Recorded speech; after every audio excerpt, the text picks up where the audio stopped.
a long delay as I was traveling to Fiji, Australia, New Zealand. Hold on a second.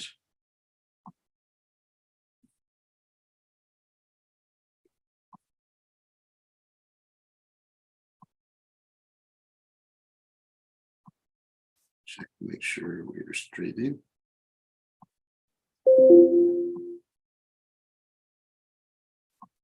Yeah, we are live. Okay.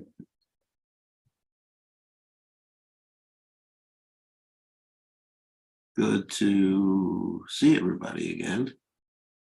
Hold on a second.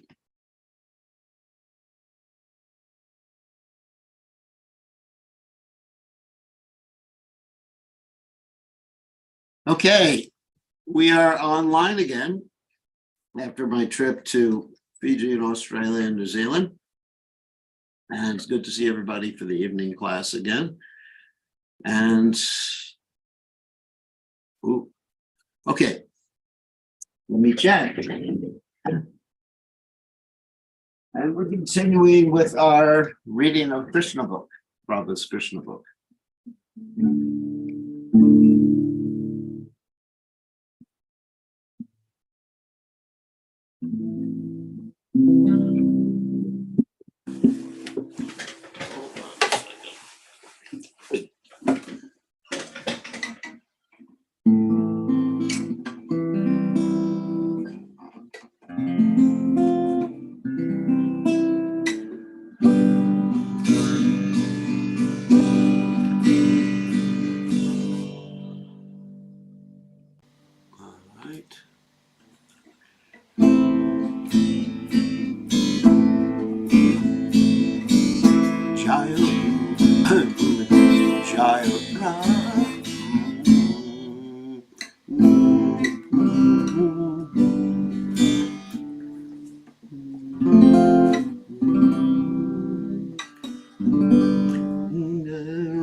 Jai Om Vishnupad Paramahansa Paravidikacharya also tell us that Shri Shrimad, His Divine Grace Savaya Chalananda Bhaktivedanta Goswami Srila Prabhupada Ki Jai, ISKCON Founder Acharya Srila Prabhupada Ki Jai, Anantakoti Vaishnava Vrinda Ki Jai, Namacharya Srila Haridas Thakur Ki Jai.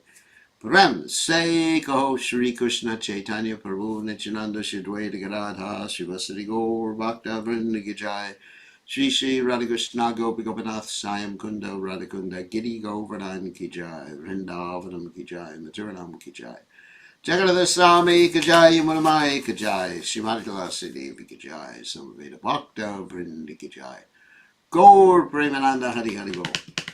All glories the assembled devotees. All glories the assembled devotees, all glories the assembled devotees, all glories to Shri Guru and Gauranga Srila Prabhupada Ki Jai. Nama Om Vishnupadaya Krishna Prastaya Bhutale Srimati Bhaktivedanta Swami Namani Namaste Saraswati Devi Gauravani Pachani Nipashesha Shunyavadi Paschatya Deja Tarade.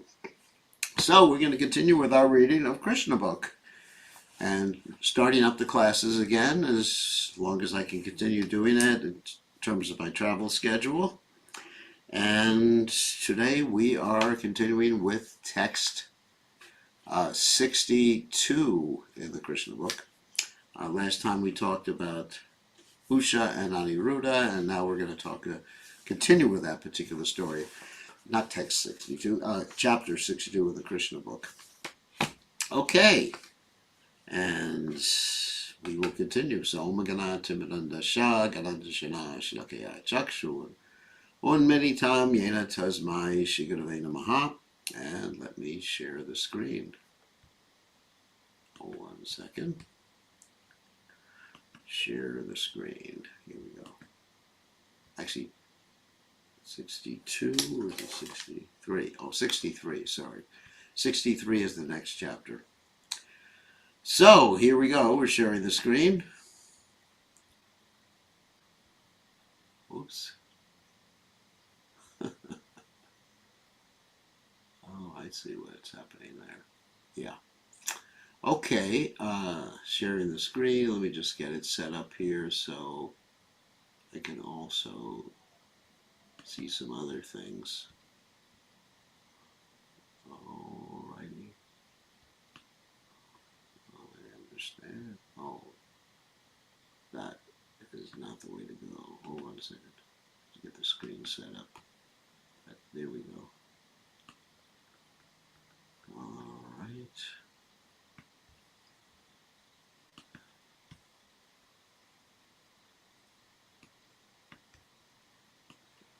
Okay, I think we are just about ready to go. Ready to roll here.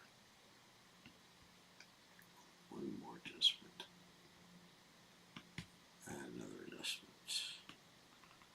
There we go. Okay, chapter 63. Lord Krishna fights with Manasura. So this was after Aniruddha got captured by Manasura. And of course, Manasura captured Aniruddha because Aniruddha was discovered with his daughter Usha, who had been kidnapped. Not Usha had been kidnapped, but Aniruddha had been kidnapped from his home by this mystic yogini named Chitraleka.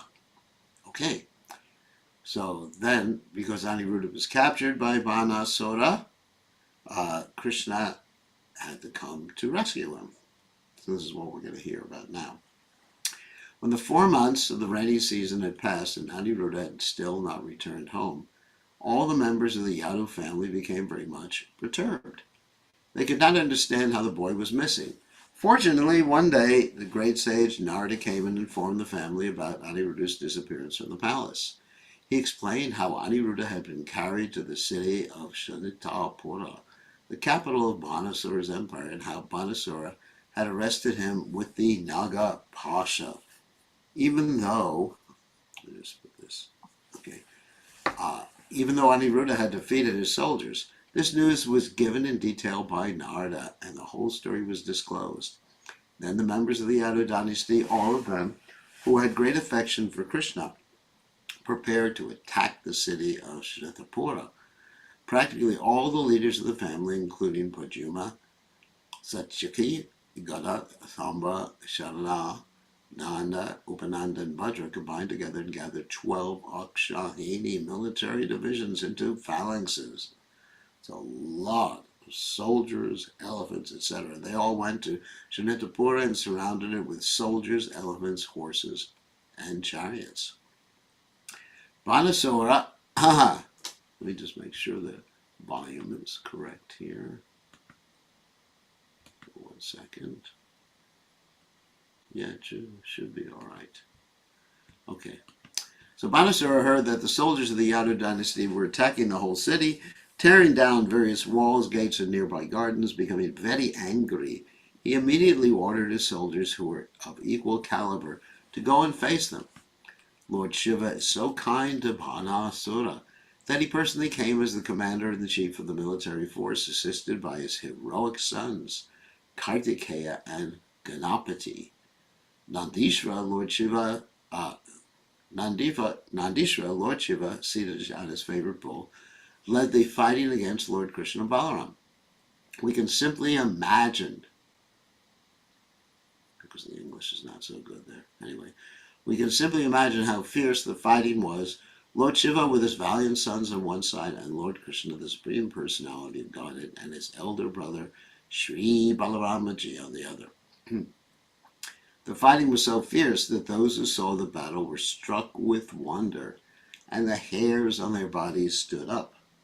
Lord Shiva was engaged in fighting directly with Lord Krishna, Pradyumna was engaged with Kartikeya, and Lord Balaram was engaged with Manasura's commander-in-chief, Kumbhanda, who was assisted by Kupakarna. Samba, the son of Krishna, fought the son of Manasura, and Manasura fought Satyaki, the commander-in-chief of the Yadu dynasty. In this way, the fighting was waged. News of the fighting spread all over the universe. Demigods such as Lord Brahma from higher planetary systems, along with great sages and saintly persons, Siddhas, Charanas, and Gandharvas, all being very curious to see the fight between Lord Shiva and Lord Krishna and their assistants, hovered over the battlefield in their airplanes. Lord Shiva is called Bhutanath because he is assisted by various types of powerful ghosts and denizens of the Inferno. Inferno means like the flaming place, hell. Bhutas, Pretas, Pramatas, Guyakas, Dakinis, Pisachas, that's witches, who could ride on broomsticks or uprooted trees, Kushmandas, Vitalas, Vinayakas, and Brahma Rakshasas. Phew. Of all kinds of ghosts, the Brahma Rakshasas are very powerful. They are Brahmanas who after death have entered the ghostly species of life. In other words, they're Brahmanas who did some sinful activity. and therefore they became Brahma Rakshasas.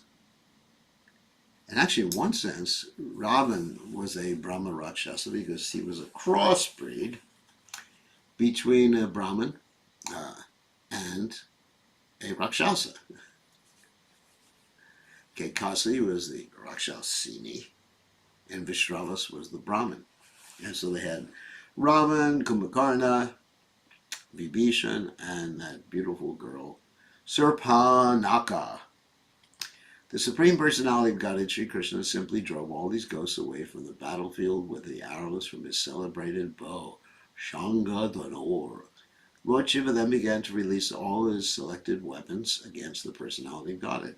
Lord Shri Krishna, without any difficulty, counteracted all these weapons with counterweapons.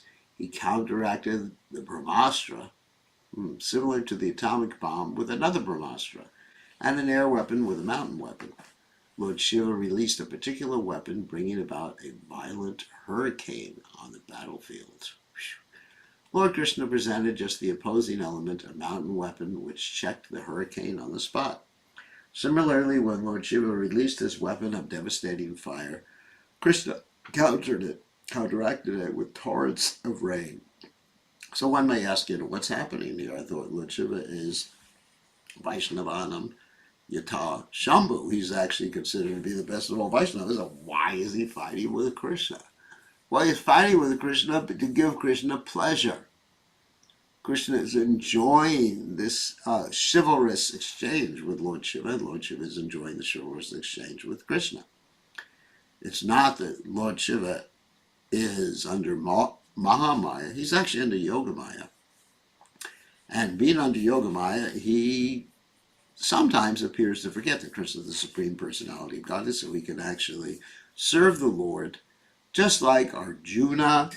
Although Arjuna is a pure devotee of the Lord, he forgot that Krishna was the Supreme Personality of Godhead, and in this way the Bhagavad Gita was spoken.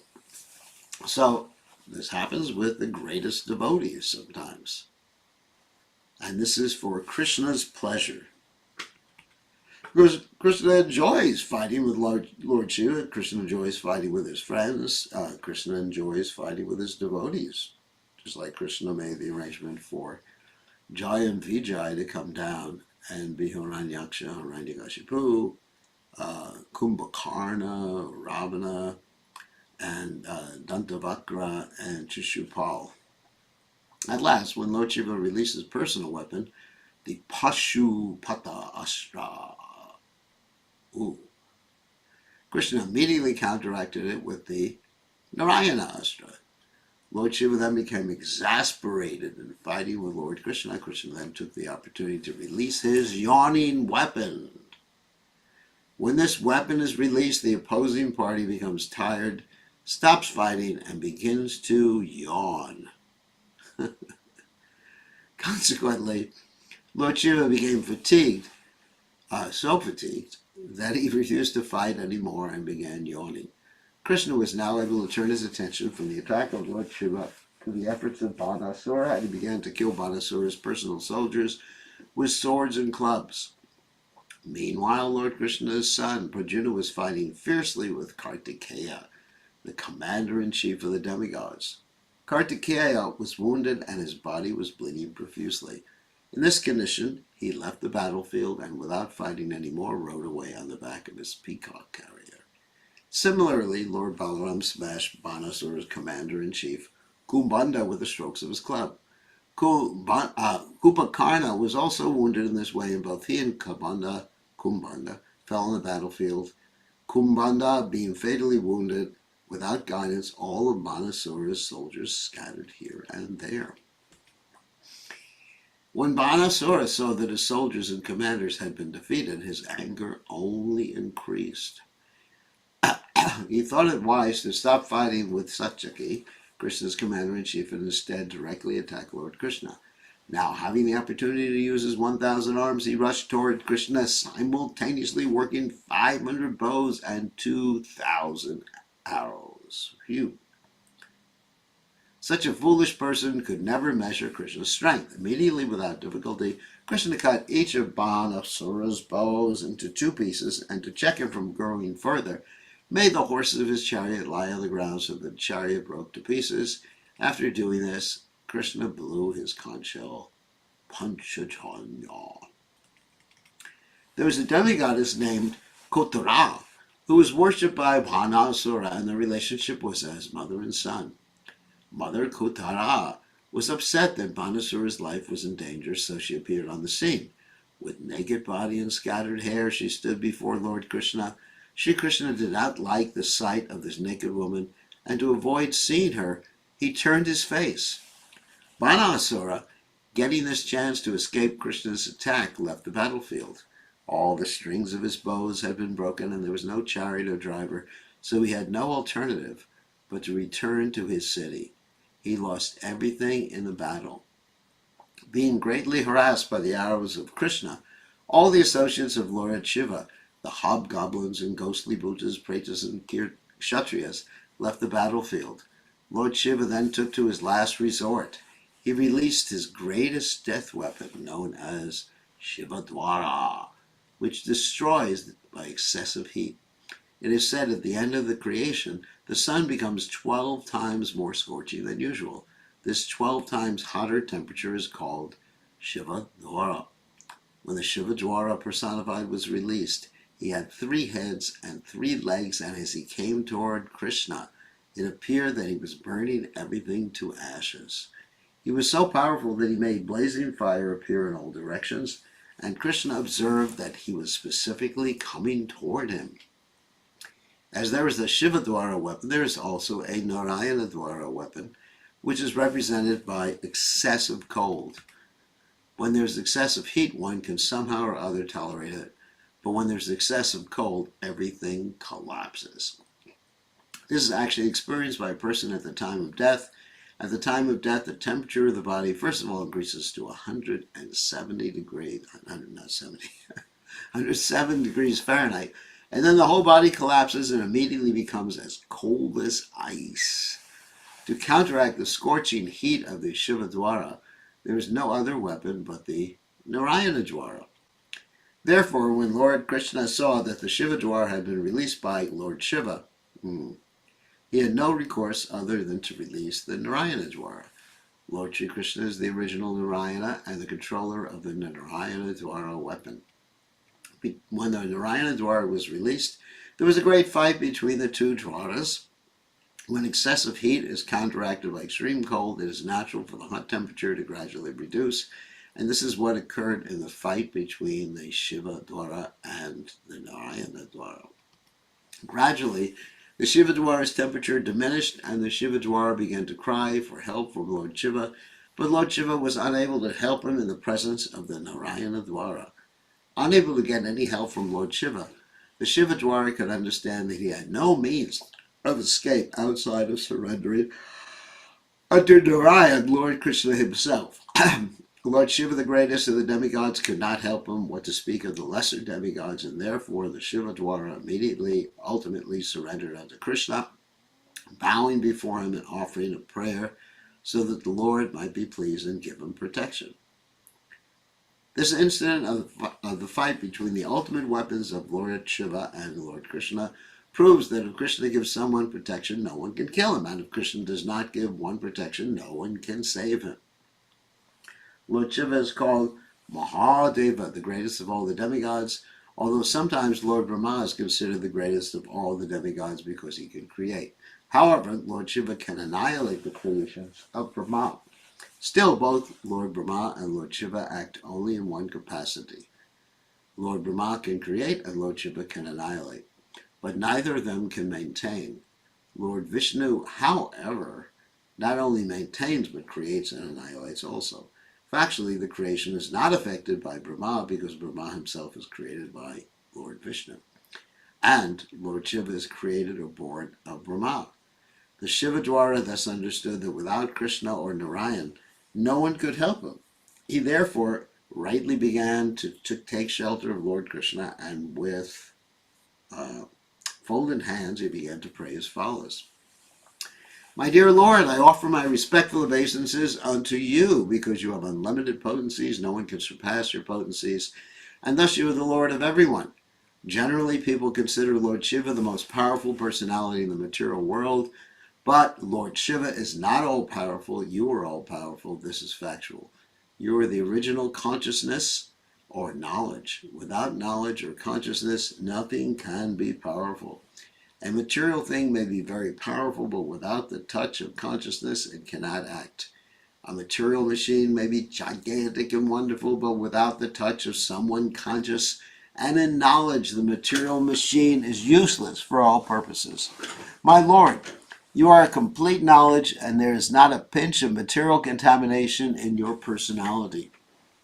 Lord Shiva may be a powerful demigod because of his specific power to annihilate the whole creation, and similarly, Lord Brahma may be very powerful because he can create the entire universe, but actually neither Brahma nor Lord Shiva is the original cause of this cosmic manifestation. You are the absolute truth, the supreme Brahman, and you are the original cause. The original cause of the cosmic manifestation is not the impersonal Brahman effulgence. The impersonal Brahman effulgence rests on your personality. As confirmed in the Bhagavad Gita, the cause of the impersonal Brahman is Lord Krishna. That's Brahmano hi pratishtaham. This Brahman effulgence is likened to the sunshine which emanates from the sun glow. Therefore, impersonal Brahman is not the ultimate cause. The ultimate cause of everything is the supreme eternal form of Krishna. All material actions and reactions take place in the impersonal Brahman, but in the personal Brahman, the eternal form of Krishna, there is no action and reaction. It's interesting. The Shivadwara continued, therefore, my Lord, your body is completely peaceful, completely blissful, and devoid of material contamination. In the material body, there are actions and reactions in the three modes of material nature.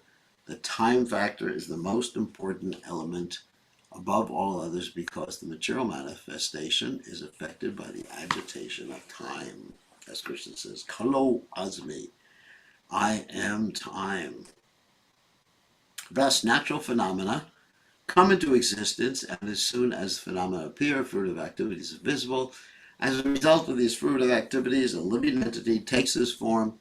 He acquires a particular nature packed up in a subtle body and gross body formed by the life air, the ego, the 10 sense organs, the mind, and the 5 gross elements.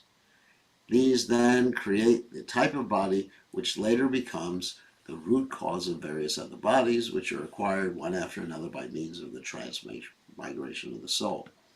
All these phenomenal manifestations are the combined action of your material energy. You, however, are the cause of this external energy, and thus you remain unaffected by the action and reaction of the different elements. And because you are transcendental to such compulsions of material energy, you are the supreme tranquility. Tranquility means peace. You are the last word in freedom from material contamination. I therefore take shelter at your lotus feet, giving up all other shelter. My dear Lord, your appearance as the son of Vasudeva and your role as a human being is one of your pastimes of your complete freedom. To benefit your devotees and vanquish the non-devotees, you appear in multi-incarnations. All such incarnations descend in fulfillment of your promise in the Bhagavad Gita that you appear as soon as there are discrepancies in the system of progressive life.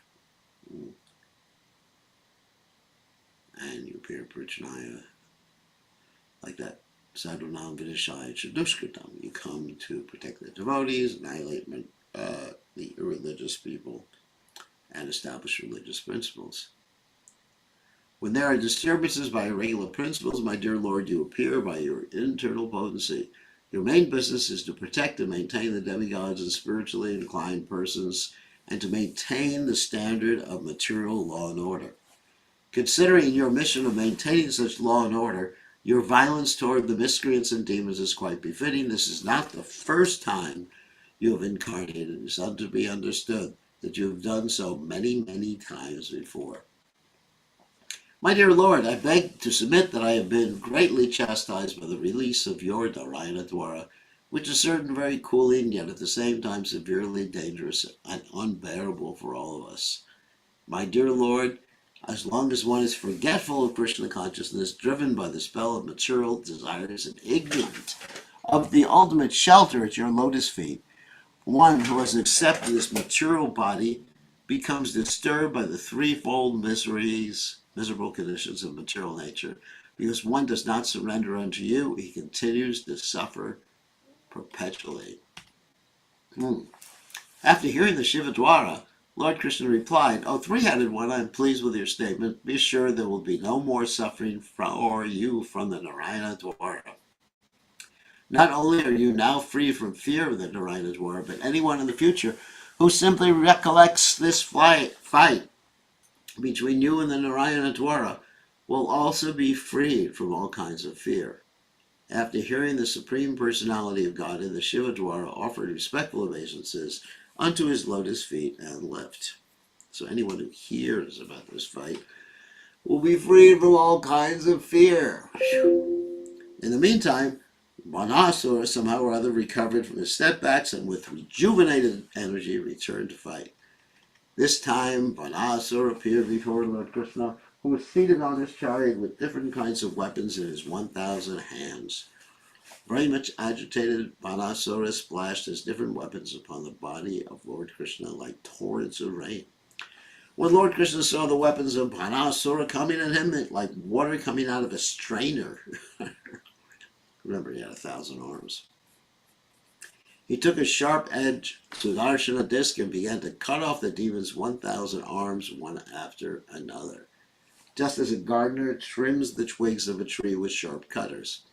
When Lord Shiva saw that his devotee Banasura could not be saved even in his presence, he came to his senses and personally came before Lord Krishna and began to pacify him by offering the following prayers. Lord Shiva Uvacha, Lord Shiva said, My dear Lord, you are the worshipful object of Vedic hymns. One who does not know you considers the impersonal Brahma to be the supreme absolute truth without knowledge that you exist behind your spiritual effulgence in your eternal abode. Now, one interesting thing is when people are asking something from the Lord, the first order of priority, etiquette-wise, is to glorify the Lord. Not simply to come up and say, hey, I want this, I want that. You glorify the Lord, and then you can ask for whatever you want to ask for. My dear Lord, you are therefore called Param. Indeed, the words Param Brahman have been used in the Bhagavad Gita to identify you. Saintly persons who have completely cleansed their hearts of all material contamination can realize your transcendental form, although you are all-pervading like the sky, unaffected by any material means or things. Only the devotees can realize you and no one else. In the impersonalist conception of your supreme existence, the sky is just like your navel, fire is your mouth, and water is your summit. The heavenly planets are your head, and the directions are your ears. The earth, Urvi, is your lotus feet. The moon is your mind, the sun is your eye. As far as I am concerned, I act as your ego. The ocean is your abdomen, and the king of heaven, Indra, is your arm. Tree and plants are the hairs on your body, the clouds are the hair on your head, and Lord Brahma is your intelligence. All the great progenitors known as Prajapatis are your symbolic representatives. And religion is your heart. The impersonal feature of the personal feature of your supreme body is conceived of in this way, and you are ultimately the supreme person.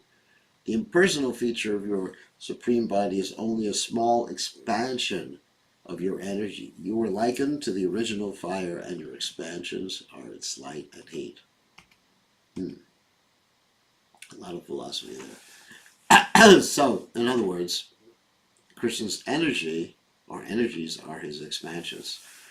So Lord Shiva continued, My dear Lord, since you are manifested universally, the different parts of your universe are different parts of your body, and by your inconceivable potency, you can be simultaneously both localized and universal. We talked about this the other day. It's in Jiveta Beta Tattva philosophy. Of course, To picture the Lord's body as something material is an imaginative exercise that helps one understand the greatness of God. Because, when it talks about the trees or the hairs on his body and stuff like that, and the mounds or the stacks of his bones, and the Bhagavatam talks about that. That doesn't mean literally, it's a figurative expression indicating the greatness of God, who is infinitely greater than the trees, the mountains, and all those other things like that. So this is a figurative expression. The universal form is an imaginative manifestation. And Krishna manifested too. But it's an imaginative imagination. It's temporary. So it's not considered real in the same absolute sense that the spiritual world is considered real, in the same way that Krishna's transcendental body is considered real. So it's by Krishna's expansion as this material energy that Krishna is manifest everywhere. In the Brahma Samhita, we also find stated that although you always remain in your abode, Goloka Vrindavan, you are present in order to protect the devotees, and thus your appearance indicates good fortune for all the universe. Goloka Evinivashyati Akilat Navuta. And that verse is, you never leave Vrindavan, Akilat Navuta, but you're expanded everywhere in terms of your energies.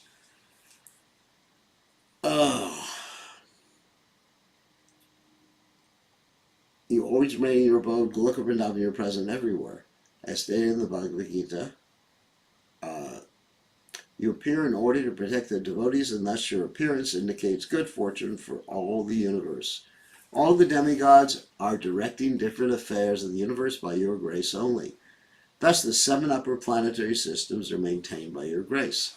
At the end of this creation, all the manifestations of your energies, whether in the shape of demigods, human beings, or lower animals, enter into you, and all immediate and remote causes of the cosmic manifestation rest in you, without distinctive features of existence. In other words, that's called the pradhana. Pradhana is the unmanifest stage of the 3 modes of material nature. I sometimes compare it to be like clay that has to be shaped by the Supreme Personality of Godhead. Just like you have clay, and you can make so many different forms out of that clay. And ultimately, at the end, you take the clay and just push it all together, and you got a ball of clay again. And that's what Krishna does with the pradhana. He enters into the pradhana, he glances at the pradhana, Aikshita. That glance is known as Shambhu, and that causes the pradhana to manifest variety and ultimately all the universes. Ultimately, there's no possibility of distinction between you and any other thing on an equal level with you or subordinate to you. You are simultaneously the cause of the cosmic manifestation and its ingredients as well. You are the supreme whole, one without a second, and the phenomenal manifestation, that means the material world. There are 3 stages: the stage of consciousness, the stage of semi-consciousness and dreaming, and the stage of unconsciousness. But your lordship is transcendental to all these different material stages of existence. You exist, therefore, in a 4th dimension. And your appearance and disappearance do not depend on anything beyond yourself. You are the supreme cause of everything, but of you there is no cause. Of you there is no cause. Interesting expression. You yourself caused your own appearance and disappearance. Sarva Karma.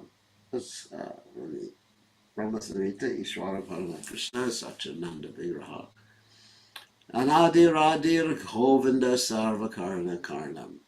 Krishna is the supreme controller, Ishvara Parama Krishna. He has a body made of eternity, bliss, and knowledge, Satchananda Vigraha. He has no beginning. His name is Govinda.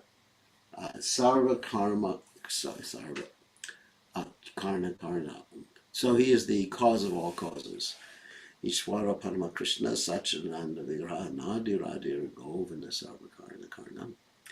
So You yourself cause your own appearance and disappearance, despite your transcendental position, my Lord, in order to show your six opulences and advertise your transcendental qualities.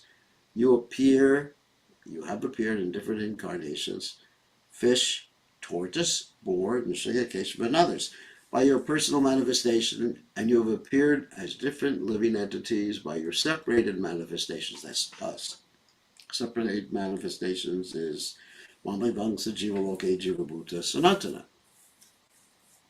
By your internal potency, you appear as the different incarnations of Vishnu, and by your external potency, you appear as the phenomenal world. So Krishna expands himself and appears as the Jiva souls, who are known as Vivyamsa, and Krishna expands himself and manifests the material energy, which is Maya Shakti. On a cloudy day, to the common man's eyes, the sun appears to be covered. But the fact is that because the sunshine creates the cloud, the sun can never actually be covered, even though the whole sky may be cloudy.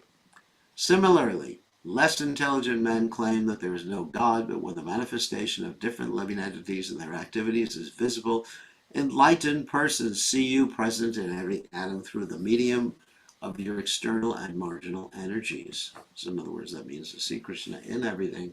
See Krishna everywhere by recognizing that Krishna is the source, Krishna is the controller, Krishna is the owner of everything. Your unlimitedly potent activities are experienced by the most enlightened devotees, but those who are bewildered by the spell of your external energy identify themselves with this material world and become attracted to society, friendship, and love. Thus they embrace the threefold miseries of material existence and are subjected to the dualities of pain and pleasure, sometimes drowning in the ocean of attachment and sometimes being taken out of it. My dear Lord, only by your mercy and grace can the living entity get the human form of life, which is a chance to get out of this miserable condition of material existence. However, a person who possesses a human body but who cannot bring his senses under control is carried away by the waves of sensual enjoyment. As such, he cannot take shelter of your lotus feet and thus engage in your devotional service. The life of such a person is very unfortunate, and anyone living such a life of darkness is certainly cheating himself and thus cheating others also. Therefore, human society without Krishna consciousness is a society of cheaters and cheated. My dear Lord, you are actually the supreme, the dearmost super soul of all living entities and the supreme controller of everything. The human being who is always illusioned is afraid of ultimate death. A man who is simply attached to sensual enjoyment voluntarily accepts the miserable existence of material existence and thus wanders after the will-o'-the-wisp of sense pleasure. Will-o'-the-wisp means basically something that we think exists but doesn't exist. He is certainly the most foolish man, for he drinks poison and puts aside the nectar. My dear Lord, all the demigods, including myself and Lord Brahma, as well as great saintly persons and sages who have cleansed their hearts of material attachment, have by your grace wholeheartedly taken shelter of your lotus feet. We have all taken shelter of you because we have accepted you as the supreme Lord and the dearmost life and soul of all of us. You are the original cause of this cosmic manifestation. You are its supreme maintainer, and you are the cause of its dissolution also. You are equal to everyone, the most peaceful, supreme friend of every living entity. You are the supreme worshipable object for every one of us, my dear Lord. Let us always be engaged in your transcendental loving service, so we may get freed from this material entanglement. Now comes the request. As I said before, first is glorification, and then there's the request. That's the etiquette.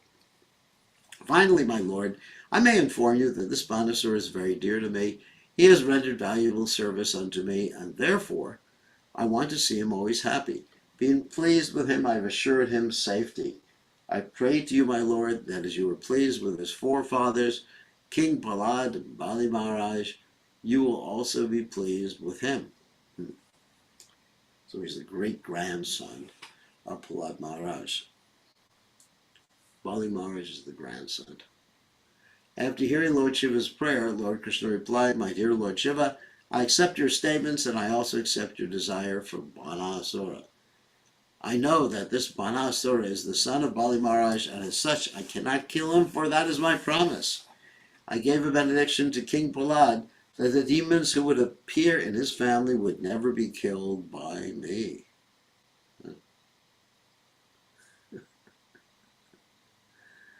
Therefore, without killing this Banasura, I have simply cut off his arms to deprive him of his false prestige. The large number of soldiers he was maintaining became a burden on this earth, and I have killed them all to minimize the burden. Now he has 4 remaining arms, and he will remain immortal, unaffected by material pains and pleasures. I know that he is one of the chief devotees of your lordship, so you can now rest assured that henceforth he shall have no fear of anything. When Banasura was blessed by Lord Krishna in this way, he came before the Lord and bowed down before him, touching his head to the earth. Banasura immediately arranged to have his daughter Usha seated with Aniruddha on a nice chariot, and then he presented them before Lord Krishna. After this, Lord Krishna took charge of Aniruddha, and Usha would become very opulent materially because of the blessings of Lord Shiva. Thus, keeping forward a division of 1 akshahini of soldiers, Krishna proceeded toward Dwarka. In the meantime, all the people of Dwarka, having received the news that Lord Krishna was returning with Aniruddha and Usha in great opulence, decorated every corner of the city with flags, festoons, and garlands. All the big roads and crossings were carefully cleansed and sprinkled with sandalwood pulp mixed with water. Everywhere was the fragrance of sandalwood. All the citizens joined with their friends and relatives to welcome Lord Krishna with great pomp and jubilation, and a tumultuous vibration of conch shells, drums, and bugles received the Lord. In this way, the Supreme Personality of Godhead, Krishna, entered his capital, Dwarka. Shukadeva Goswami assured King Parikshit that the narration of the fight between Lord Shiva and Lord Krishna is not at all inauspicious like ordinary fights. On the contrary, if one remembers in the morning the narration of this fight between Lord Krishna and Lord Shiva and takes pleasure in the victory of Lord Krishna, he will never experience defeat anywhere in his struggle of life. This episode of Banasura's fighting with Krishna and later being saved by the grace of Lord Shiva is confirmation of the statement in the Bhagavad Gita that the worshippers of demigods cannot achieve any benediction without its being sanctioned by the Supreme Lord Krishna. Here in this narration we find that although Banasura was a great devotee of Lord Shiva, when he faced death by Krishna, Lord Shiva was not able to save him. But Lord Shiva appealed to Krishna to save his devotee, and this was sanctioned by the Lord. This is the position of Lord Krishna. The exact words used in this connection in Bhagavad Gita are Mayaiva Hitanitan. This means that without the sanction of the Supreme Lord, no demigod can award any benediction to his worshipper. Thus ends the Bhaktivedanta purport of the 63rd chapter of Krishna, entitled Lord Krishna Fights with Banasura. All right. So, perfect timing. So, tomorrow, hopefully, we go to chapter 64, which is the story of King Riga, the lizard. So then we can stop sharing and take some questions. Hold on a second. Let me allow you to unmute yourselves. Okay, now is your opportunity to ask questions. Jagat. Yes, sir. Sometimes Banasura is called like a sinful demon, but in the end of the Bhagavatam, in the summary, Bhagavatam says that it lists Banasura as an example of someone who was a demon but who was converted to devotional service. Yeah. So it seems like Banasura is not all that bad, really. He became a devotee under duress.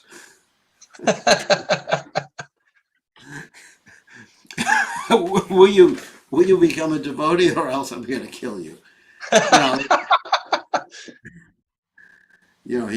He had some demoniac tendencies, obviously. And we find that many times the demons, they worship Lord Shiva. I mean, sometimes devotees worship Lord Shiva too. But yeah, he definitely had some demoniac tendencies because basically he was connected with Prahlad Maharaj, and then Prabhupada said one time, even in Prahlad Maharaj's body, Prabhupada said demoniac blood flowed in his body. So genetically, I guess there's little genetic demons in the DNA and RNA. I don't know. But anyway, so he had demoniac tendencies, obviously. Otherwise, why would he be fighting with Krishna? But he learned the hard way, or basically he lost his arms instead of his head. Many of the demons lose their heads, literally, and he didn't. So, yeah, he's a devotee. Devotee now. Okay. Yes. So, whoops. Here's some questions in the chat window. Is this? Whoops. Is this the same Aniruddha and from the Chatur Vyuha expansion?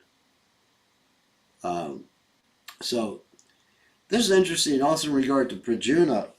Prajuna is Cupid. He's not Vishnu Tattva. So many times when you have Aniruddha and Prajuna appearing with Krishna, they're actually empowered by Prajuna and Aniruddha in the Chaturvyuha expansions. What does it mean exactly? The Lord is one without a second. There's no one. That means no one can compare to the Lord. Nobody can be equal to or even compared to the Lord. It's a English expression. So, Anu, it's good to see you, Maharaj. Here, Lord Shiva was saying that one should be giving up all the shelters, Sarvanam Prajaja. Maharaj, how do we understand giving up all the shelters in practical context? The practical context means use your intelligence, understanding the intelligence comes from Krishna. I mean, obviously, someone has to take other protection. Take your protection from your intelligence. You have to take protection from the police. You have to. It's not that some robber attacks you and you say, Krishna is my shelter. Krishna will protect me. But Krishna has actually given you the police. Krishna has given you other people who protect you. Like if you have parents when you're a little kid, then the parents have been given by Krishna. So ultimately you see Krishna behind everything, but you also can, in a direct sense, take shelter of other things within this world, other things or other people in this world. Like if you have a bomb shelter, let's say you were in Ukraine right now, and the bombs were flying overhead, you wouldn't say, Krishna's my only shelter. This is Maya to think that the bomb, or my house is not a shelter. Krishna's my only shelter, so I'm going to walk around naked outside in the middle of the winter. It's kind of stupid. So in other words, giving up all of the shelters means we understand that Krishna's providing us with these practical shelters in this world. But we do take other shelters, or shelter of other things and other people in this world, but we see Krishna behind them. Okay, that's a good question. So does God intervene in an ordinary vikarmi's karma if another vikarmi is praying to God for him? So many prayer chains when someone is about to die? No. If someone is not a devotee and you pray, not you as a devotee, and a vikarmi, someone who's not a devotee, prays for someone who's not a devotee, doesn't work. I mean, the prayer is actually at the beginning of devotional service. At least you're admitting there's God. But just Prabhupada gave the example of World War II in Germany, where the Nazi ladies were praying, the ladies who were married to the soldiers, maybe they were Nazis or whatever they were. But anyway, who were praying to God for the soldiers, their husbands, please bring them back. And they didn't come back. And so basically some of them became atheists. And also on the other side, you had the people praying that their husbands would come back, the American soldiers' wives, and the French soldiers' wives, and the British soldiers' wives. So God doesn't interfere with the karma. Unless someone's a devotee. If you're a devotee, then God can and will interfere. Like if you're actually devoted to God, somehow or other, and you pray, my dear Lord, please save my mother, save my father, or whatever like that, even though my father and mother refused to chant Hare Krishna, then yes, then God can interfere with someone's karma. It's a good question. Okay, yeah, thank you for your appreciation for resuming the online classes. Hopefully I'm feeling better. I think I'm feeling better.